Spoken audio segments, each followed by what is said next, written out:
Welcome to the Momentum Flow podcast, where ideas, innovations, and experiences are shared to create a continuous stream of inspiration and insight.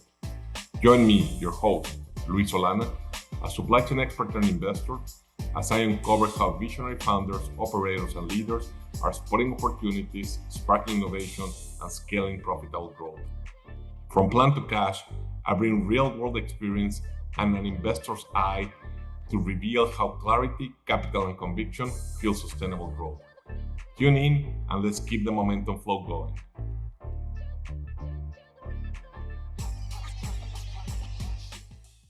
Welcome to another episode of the Momentum Flow. One of the privileges of hosting this podcast is the opportunity to sit down with leaders who have spent decades navigating complexity, not simply managing businesses, but helping reshape how global enterprises operate. For decades, organizations competed by building better products, stronger brands, or larger global footprints. Today, those advantages remain important, but they're no longer sufficient. The companies creating sustainable competitive advantage are increasingly distinguished by something less visible: their ability to synchronize decisions across functions, geographies, technologies, and people. In other words, their ability to operate as one single enterprise. Interestingly, that conversation often leads back to a discipline that historically operated behind the scenes: supply chain. But not as logistics or manufacturing or procurement, but as the operating system that connects strategy with execution, technology with people, innovation with customers, planning and reality as well. Today's guest has spent more than 3 decades leading exactly that transformation across some of the world's most recognized consumer product organizations, having served in global leadership roles at Colgate-Palmolive, Reckitt, and now the Clorox Company. He has helped redefine what enterprise leadership looks like in an increasingly interconnected world. Perhaps more importantly, he has consistently demonstrated that while technologies continue evolving, leadership remains the ultimate competitive advantage. Today, we're not here to discuss supply chains. We're here to explore how great enterprises continue creating value while the world around them keeps changing. And I couldn't think of a better guide for that conversation. Please join me in welcoming the Chief Supply Chain Officer of the Clorox Company, Pascal Montilus. Pascal, welcome. Hey, Luis, thanks for having me. It's a great pleasure. I'm really looking forward to this conversation.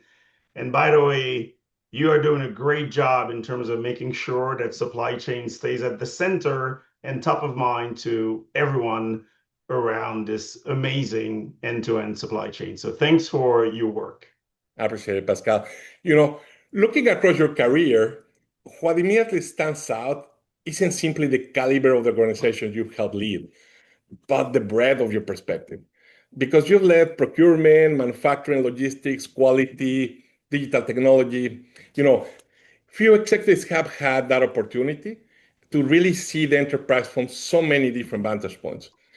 And what makes me really especially excited about today's conversation is that you never led supply chain as a collection of functions. You consistently led it as an integrated enterprise capability. I hope today's discussion helps us understand not only what you've accomplished, but more importantly, how your thinking has evolved over the past 3 decades. So again, thank you. I sometimes think we underestimate how much a leader's early experiences shape the decisions they make years after. When I meet executives who successfully led large organizations, I often discover their leadership philosophy wasn't developed in the boardroom. It was developed much earlier, sometimes solving technical problems, sometimes working across cultures, sometimes learning that people, not processes, ultimately determine the performance. So looking back over your own journey, I want to start there. As you began your career as a mechanical engineer before eventually leading some of the world's largest global supply chain organizations. When you reflect on that journey, Pascal, what experience has most fundamentally changed the way you think about leadership? Yeah, it's been a long journey. And really, when I started as a mechanical engineer, I was really focused on delivering on the projects that I was given.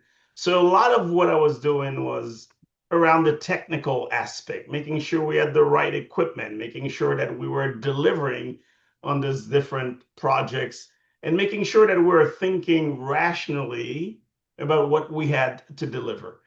And along the way, I found that that was really, really important in terms of building the fundamentals upon which an organization sits, right? You need to have those really technical individuals that can make sure that we can really deliver on the fundamentals. Along the way, one of the things that I've also found is that it is absolutely critical to make sure that beyond the technical knowledge, that we can bring in the people aspect, the leadership aspect, and very importantly, the connectivity to the business goals and ambitions. And that's at that point that I really started to imagine what could a bigger perspective for supply chain be? What could a bigger perspective for supply chain leaders actually represent? But I really want to make sure that in saying that, that all of those that may be listening truly understand that really relying on some true fundamental understanding and really relying on the technical know-how, technical expertise, technical acumen is really core. And you need that to build. But eventually, it becomes about the people, it becomes about leadership, and it becomes about the connectivity to our business ambitions. No, I love it. Now your career took you across North America, Latin America, Europe, Asia, and honestly, many executives gain international experience. However, far fewer really allow those experiences to fundamentally reshape how they lead, right? And what lessons about organizations and people, from your perspective, could only have been learned by operating across such different cultures? You know, I was actually afforded the opportunity to see the evolution of how we truly integrate all of the richness that our global footprint can bring to an organization. So when I first started in this business, most of the expertise was actually very North America, US centric. But as I started around to travel around the world, I've come to experience how people can actually think differently, bring different contributions, while at the same time, as a collective, we are still delivering on the business. And I think the richness of what our global footprint can bring, and I think the richness that it actually brings to you as an individual, the ability to operate in different environment, the ability to be extremely adaptable to different environment. It actually brings the ability to stretch the way you think about things and the way that every time you think about a solution, you are also thinking about, will that solution actually work from a global perspective? Hmm. And how do you customize your thinking to really make sure, not just from a geographical perspective, but really from a cultural perspective, hmm and really actually down to the individual perspective, that your decision and the way you approach things enables you to truly deliver on ultimately what your business needs to accomplish. So I really valued the global experience that I have had. I have learned so much from it. And a lot of what I've heard from it is actually around, we have to remain humble because there's always the opportunity to really learn from others. And that learning ultimately ladders up to us being able to execute at a higher level with newer innovative ideas and greater performance. I love your think on that. You know that I'm also very diverse on thinking, so I echo that completely. One observation I found fascinating is that careers like yours often follow an interesting pattern, right? Early on, we're rewarded for becoming exceptional functional experts. Eventually, we're asked to really integrate a couple functions. And at a certain moment, we discovered that the real job isn't managing functions at all. It's aligning an enterprise end to end around better decisions. That feels like the perfect transition into our first milestone and first conversation. So, for decades, companies became larger by adding expertise. Marketing became stronger, manufacturing did the same, finance, technology. And every function tried to optimize itself. And for many years, I think that worked very well. Now, today, the competitive landscape feels really different. Organizations rarely lose because one function underperformed. They lose because functions make decisions that are individually very rational, but collectively suboptimal. And increasingly, the competitive advantage seems to belong to organizations capable of synchronizing decisions across the enterprise, which makes me wonder whether end to end is no longer predominantly an organizational structure and perhaps is becoming a leadership philosophy. And I really would like to explore that with you as through your career, you watch end to end supply chain evolve from an operational objective into an enterprise capability. How has your personal own definition of end to end changed over the years? Yeah, it's really interesting the way you phrase it because I think it really captures the evolution that I've seen along the years. At a very early stage, whenever I was thinking about end to end, I might have been simply thinking about how do I optimize manufacturing.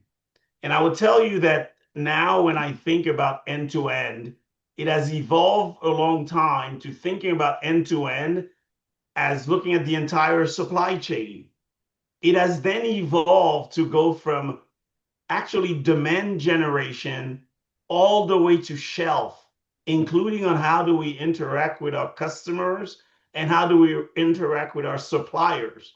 And as we have grown, it has now become something that is much bigger and it is really core and fundamental to the actual delivery and ambitions of companies. And now, when I think about end to end, it's really now starting to become from insight in terms of what does the consumer need and what is going to drive growth all the way to how we execute seamlessly in a way that is infinitely synchronized to really deliver exactly what the consumer wants at the right price, driving value and driving differentiation that can put us Clorox in a way that our execution is rewarded by our consumers, but also very much rewarded by the market. So I think it's an evolution. And as we are now training new supply chain leaders of the future, I think we really need to embrace the breadth of where we can interact and influence and make sure that we open their eyes wide open because supply chain is not only a function, but it is really a catalyst to what organization have the right to become and right to be. As you talk, your responsibilities today extend well beyond the traditional supply chain operations, right? You have global quality, health and safety, digital technology. So, and looking at that scope, it almost feels less like managing functions and more like orchestrating an ecosystem. Has leadership itself become fundamentally more interdisciplinary from your perspective? Yeah, what I really think is that we have gradually evolved from a disciplined way of looking at things to an ultimate what is the business result that we are trying to strive to. And people in supply chain that do this best are able to go beyond their discipline and understand what are some of the trade-offs that are being made at the intersection.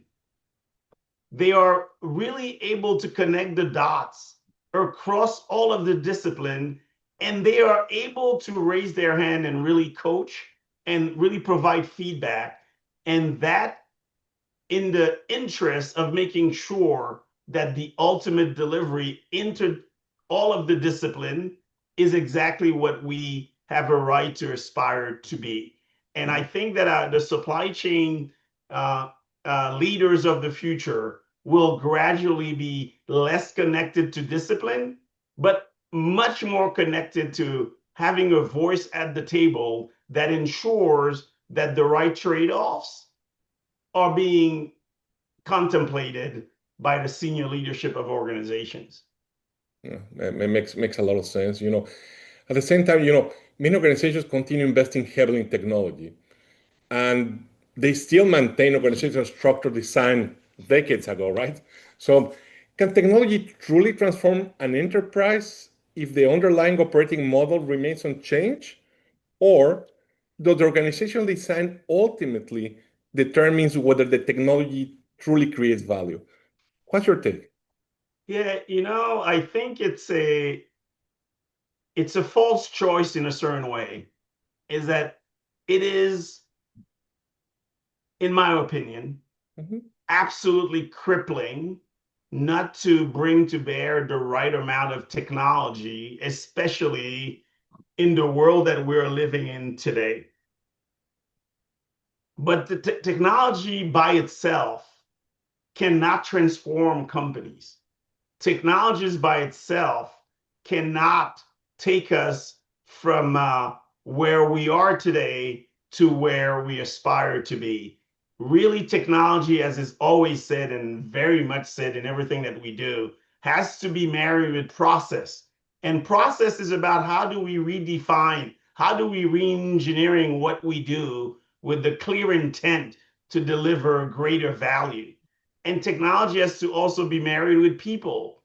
Because if you have the technology, but you don't have the people capability to execute, to master, to continue to optimize, uh, the result will actually not be what you sold the technology to your senior leadership as. So I think technology is a must. And I believe that between our process reengineering, as well as our people and our people capability coming to bear, I think that is the ecosystem that puts us in a situation, in a position to really deliver on all of our promises. That idea truly resonates with me in this conversation. Organizations don't really become integrated because their systems connect. They really become integrated because their decisions connect.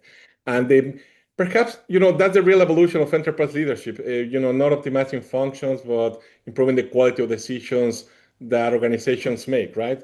So, I like to build a little bit on that. So for years, competitive advantage came from optimizing individual functions, so we're saying.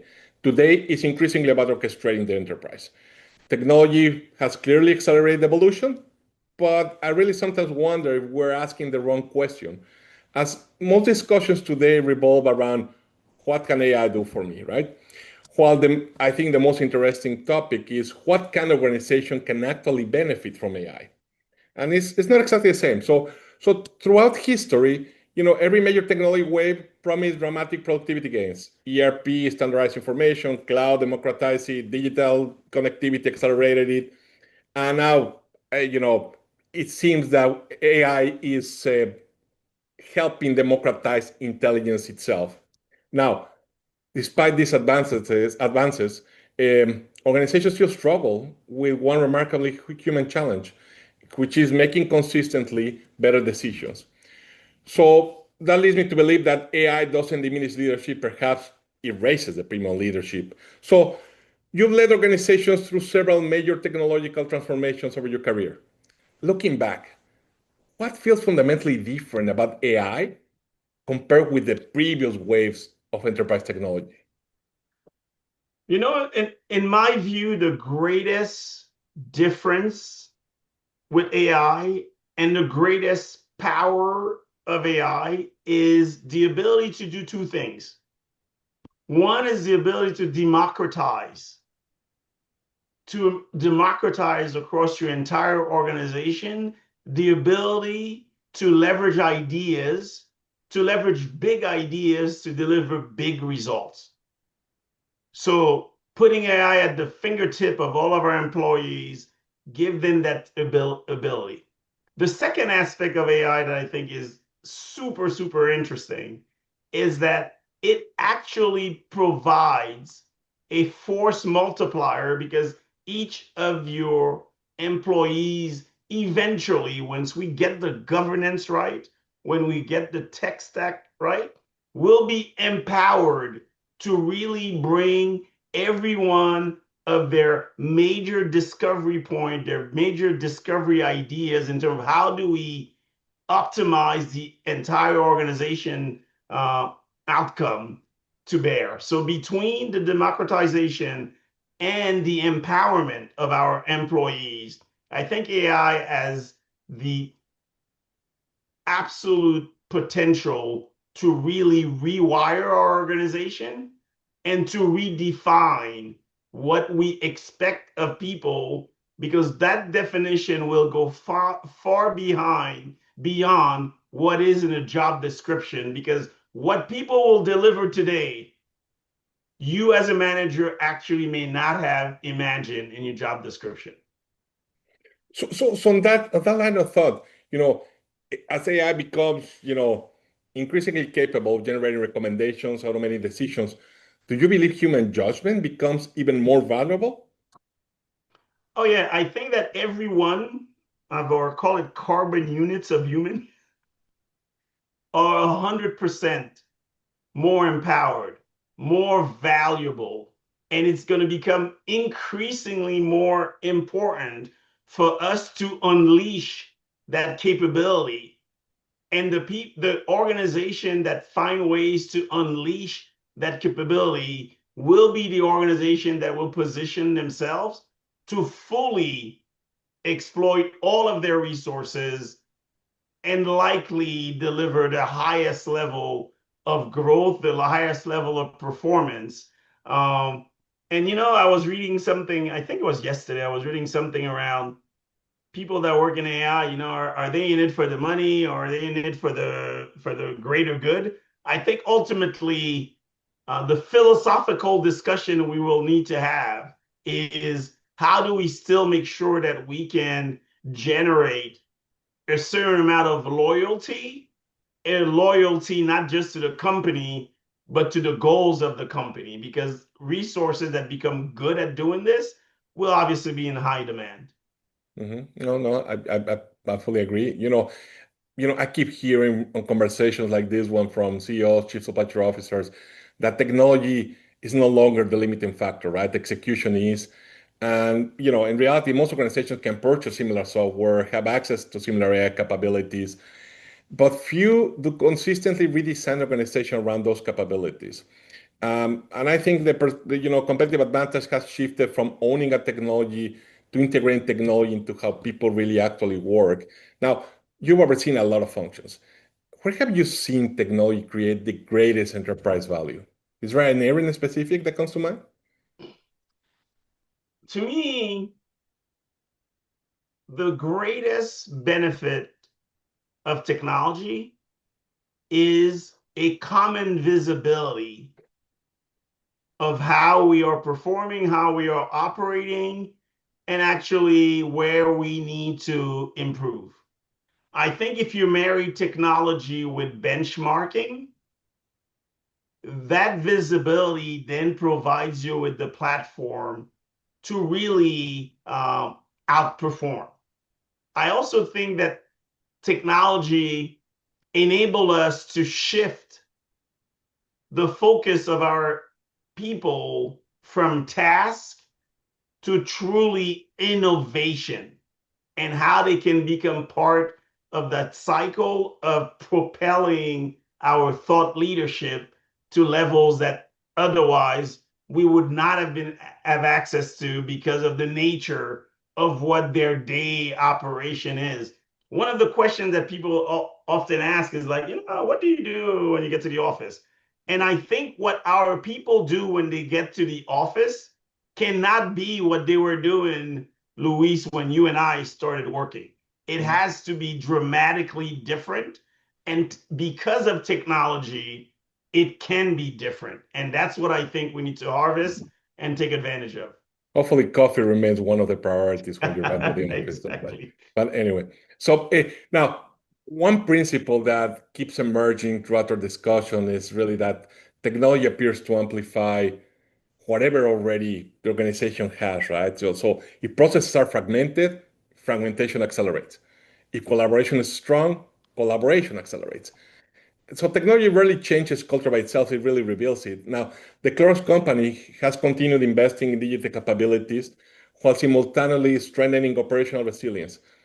How do you balance experimentation with innovation, because you need the discipline to reliably serve millions of customers every day. How do you do that balance? Yeah, one of my core principle is that organizations have to be learning organization. And because organization have to be learning organization in order to discover the new frontiers, uh, we also have to make sure that within the framework that we are setting, that there is enough time for that to take place. And there has to be a lot of governance around how that actually occurs on a daily basis.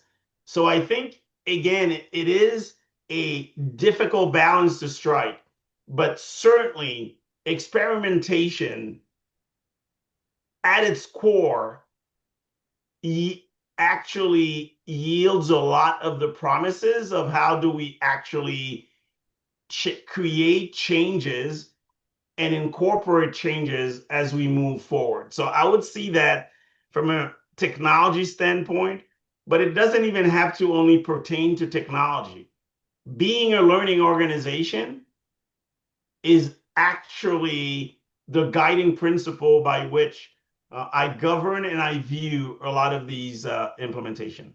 Okay, no, it makes a lot of sense. So, you know, when I think Clorox, I also think resiliency, right? And the past several years have reminded all of us that uncertainty is no longer an exception, right? It's becoming really the operating environment. We experience geopolitical disruption, inflation, pandemics, you name it, right? So now, organizations that perform best don't necessarily predict disruption better. They appear to recover faster, right? And that makes me think that resilience is no longer simply about protecting a business, but about continuously creating value despite of uncertainty. Has your own definition of resilience evolved over the last decade? What Yeah, does it mean to you? my definition of resilience has been shaped by the organizations that I've worked with. And I will tell you that my definition of resilience today Hmm. is what the lens through which we see a future fit supply chain. And a future fit supply chain at Clorox will enable us to address and to confront any upset condition in such a way that we emerge better than our competitors could. So to me, we are building a competitive advantage at Clorox to enable us to embrace change as opposed to resist change, to embrace upsets as opposed to complain about upsets. And we want to do that in such a way that we can leverage an already present DNA at Clorox, and that DNA is a DNA that exists in many other organizations, which is when there's a crisis, we operate at our best, right? Yeah, And the new norm is we will continue to do that, but we will also do that every day, regardless of what the upset is. And that is the bar that we have set for ourselves. And that's through the lens through which we are shaping our future fit supply chain at Clorox. yeah, I love it. It's operate as if you were in crisis, but without the havoc and the chaos created by crisis, right? You mean the drive and the, it makes all sense to me. So now technology continues evolving, right? And the markets continue to change, consumer expectations continue to rise, you know it. Now, every transformation that we discuss, there's a constant, which is leadership. And that brings me maybe to the most enduring question of our conversation, which is how do we develop organizations and leaders that continue creating value long after technologies have changed? Because the reality is technologies will continue to evolve. Um, so one thing I've observed throughout my own career is that executives often overestimate the lasting impact of technology and underestimate the lasting impact of leadership. Systems get replaced, process evolve, but culture endures. So looking at your own career, I don't see someone who simply built stronger supply chains. I see someone who consistently builds strong organizations, which makes me wonder whether the ultimate responsibility of an enterprise leader isn't operational excellence at all. Perhaps it's leaving behind an organization that performs even better after you move on. So I like to explore that with you.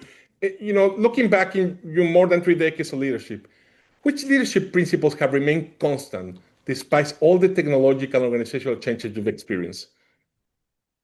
In terms of principle around leadership, I would tell you that very early on, and the companies I've worked with have really embraced this, is integrity. It's really around how do we do things with integrity. The last two organizations I've worked with, one of their values was do the right thing always. I think that is super, super important. Once we have embraced this aspect, I think the idea of continuous improvement, but not continuous improvement from a perspective of small improvement, but in the world that we live in terms of how do we actually leapfrog? How do we make big jumps? How do we make big bets? And how do we view those big bets from the lens of we actually can deliver against those is also a leadership capability that I would tell you is extremely, extremely important. The third one that I would tell you, and that one surprisingly is where I spend a lot of my time. You can only do it if you have the right people. You have to have the right horses. So succession planning and understanding your talent, understanding your pipeline of talent, understanding what are the capabilities and needs that will exist in the future so you can be ultimately better prepared than anybody else is actually a fundamental skill, need, and process that I spend a lot of time doing just that. And Yeah. the ability to have the right players with the right skill set, right capability, and to continuously evolve this algorithm is actually a tremendous responsibility that we all carry as leaders of supply chain. As you were talking talent, you brought me back so many years ago when we both share a badge because I remember your passion around it, around developing talent, inclusion, organizational culture. So many leaders speak about culture, but fewer intentionally shape it. So how do you create an environment where people feel both accountable, but at the same time empowered to make better decisions? You know, I think one of the things that I've learned early in my career is that people hear what you say, but people pay a lot of attention to what you do. Yeah. And I think it is really important, not just me, but the entire organization as we cascade down, is that we have to show up with the habits that we are trying to implement within the organization. Mhm. In the end, your habits, what you do day in and day out, are a bigger predictor of your results than what you say when you're at a podium. So we need to show up, we need to act the part, and we have to have the courage to coach our workforce so that they can themselves begin to elevate to that same level. And we don't coach with the intent of discarding, we coach with the intent of elevating. And I think if we can all get in that mindset, all get in that framework, that the entire organization not only delivers, but we can deliver even through tough times while our people, while our organization still actually has a smile on their face because they understand that we are in it for a real bigger mission and we are all in it together in terms of delivering that goal. I love your leadership and people, thoughts on, one lesson I've learned throughout my own journey is that organizations rarely become extraordinary because they have extraordinary processes. They don't. They become, they are because when ordinary people really starts making extraordinary decisions. And leadership seems to create the environment where that really becomes possible to foster. And, when you think about developing future enterprise leaders, what capabilities do you believe are becoming increasingly important that perhaps weren't as emphasized earlier in your career? Yeah, you know what? One thing that I really try to coach my team is that it is really important to be connected to what's the overall enterprise strategy is. We all need to be pushing or pulling in the same direction. It is really important to have an end-to-end view of the business. We cannot be optimizing one area of the business if the whole delivers less. We need to be able to understand, connect the dots, and make the right trade-offs as we are executing. It is increasingly important to develop the right level of digital and AI fluency. People need to understand how can we leverage all of these tools that are emerging in order to help us deliver bigger results, but also in order to enable us to really leverage our precious resources as much as we can. And in the world that we live in publicly traded companies, financial acumen, understanding that the idea of not having surprises versus expectations. So financial acumen is a real big place that today we play, that we are doing lots of work in order to drive. And, you know, none of this works. It probably doesn't work well without a full cross-functional collaboration within our organization, also within with our key strategic partners. So those are the things that I would serve up as what I would see as key as we move forward. That's so interesting. One idea that keeps resurfacing throughout all this conversation is so technology undoubtedly shapes the future, but leaders shape the organization that creates the future, right? And perhaps that is the really legacy of leadership, and not really the systems we implement, but the people we develop, to your point. So Pascal, I'd like to finish with maybe a few short questions, brief answers, whatever comes to mind first, right? That's Sure, okay? Okay. sure. So, what leadership habit has had the greatest impact on your career? What is the what? What leadership habit has had the greatest impact on your personal career? I think adaptability, really able to embrace the challenge, whatever the challenge happens to be, and being extremely optimistic that we will get on the other end of the trough in a much better place because of me, because of the teams, because of the way we view it. Okay. So, what's one misconception people still have about modern supply chains? I think the whole idea, you probably will relate to this, that our job is to reduce cost. The cost is too high. How can I you have help never heard me? I that. have a goal of 20 million. How can you get to 20 million? And that's the core of what we do. Yeah, instead of enable top line growth, right? Yeah, I'm with you. So what's one capability every executive team should strengthen over the next 5 years? I think probably enterprise thinking Okay. and ability to move as one once we realize what the new reality is. I think those capabilities will be well in big demand. Okay. Let me pivot to a couple that are more. I want to hear from Pascal, the person, right? So If you could spend 1 hour mentoring your younger self, Mhm. what advice would you give to him, to yourself? You know, the biggest thing I would say to my younger self is that you are prepared to embrace whatever comes your way. So go at it positively and and courageously.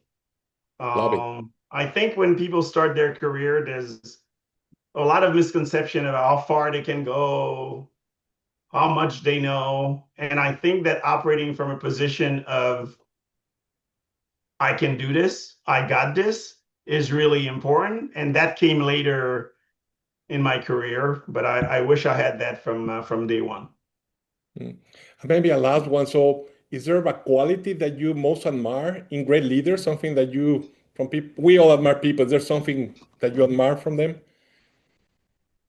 There's two things I admire with great leaders, actually three. One is authenticity, meaning you are a real person. You're not like putting Mhm, on a show. mhm. Yeah, Uh, and then on the weekends, you're completely different.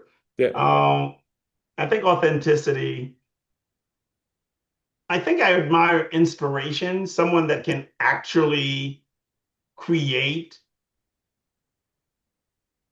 a room for you to believe, to dream something bigger.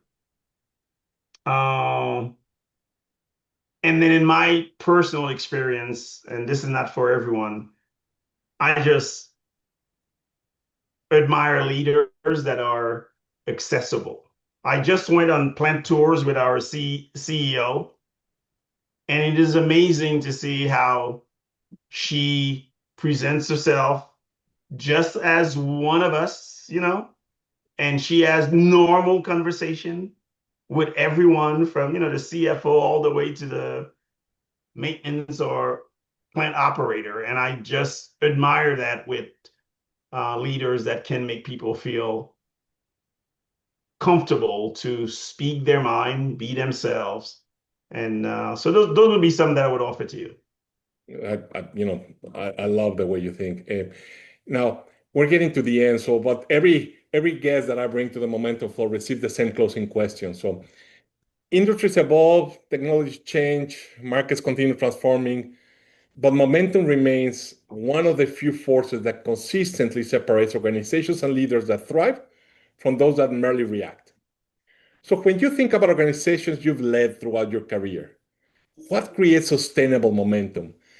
And perhaps equally or even more important, what causes organizations to lose that momentum? Yeah, so I think momentum at its root is generated by a big idea. So that's why I really believe on we need to understand where is north? What is the strategy? What is the bigger ambition that we are trying to strive for? So I think that's really important. I think it's really important to also create the right amount of positive energy. So we have to stay close to our organization and close to our people to make sure that we understand their pulse and we can provide the right information, input, contact, communication in order to make sure that they remain in that optimistic space and they remain connected to what we are trying to do. Yeah. I think it's really important in order to do these things that organization have to have embedded capability. So we have to develop our people. We have to put the right tools in their hands so that they can deliver on what we are expecting of them. And that is becoming increasingly more every day. And then I think, actually, I know execution, organization that can take all of these learning, all of this capability, all of these strategies, and execute flawlessly day in, day out course correct, execute again, day in, day out, is what really drive people. In the end, we all want to be winners. Winning is fun. Losing is hell. So we just want to win. So we have to put everything possible we can towards our ability to be a winning organization. Pascal, listening to you today, there's one thought that continues to resonate in my head, which is organizations don't become extraordinary because they master complexity, but because they simplify complexity into better decisions. Throughout your career, you demonstrated that the end-to-end leadership isn't simply about connecting processes, but about connecting people, purpose, judgment, and ultimately enterprise value.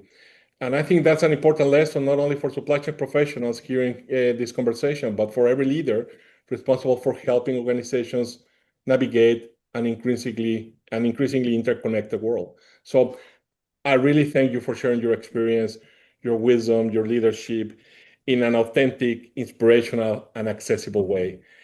Thank you, Pascal. It's been a true honor to have you here. Any final remarks on your side? No, my final remark is the same as yours. Thank you, Luis, not just for having me today, but it was a privilege to be with you today. But really, thank you for the work that you're doing on behalf of the greater, bigger supply chain. That work is really important. The voices need to be heard. And I just hope that you continue with the same amount of energy and passion because it is definitely making a difference. Thank you very much. Thank you. I appreciate that. So, to our audience, if today's discussion sparked a new idea, challenged a long-held assumption, or helped you think differently about the future of supply chains, please subscribe and share this episode with colleagues, founders, operators, and investors across your network. I'm Luis Solana, and this is the Momentum Flow, where clarity, capital, and conviction keep supply chains and leaders moving forward. Until next time, stay focused, stay curious, stay connected, and keep the momentum flow rolling. Thank you.